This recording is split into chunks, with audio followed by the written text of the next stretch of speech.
Students, so today we have started this chapter number 3, Anansi, and 5, page number is 26. So in this chapter, we have studied that there is a creature called Anansi who sometimes looks like a man and sometimes looks like a spider and sometimes looks like a strange mix of the two. Anansi was a very poor man or creator, we can say. He doesn't have money to buy food. He was very poor. He can't feed his family. So he was a very poor guy.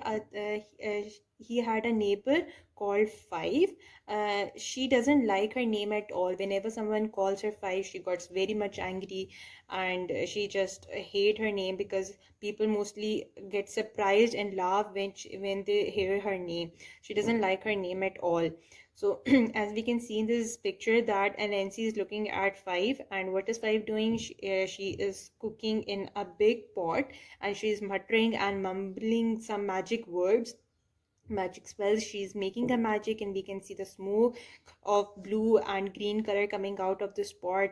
And why she is doing this magic, why what she is cooking in this pot? She's basically cooking a magic.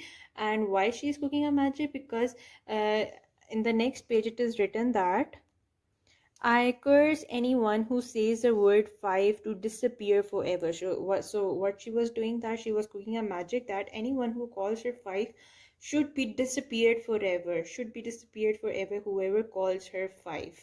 So we have studied till here. We will continue this chapter tomorrow, inshallah. All right.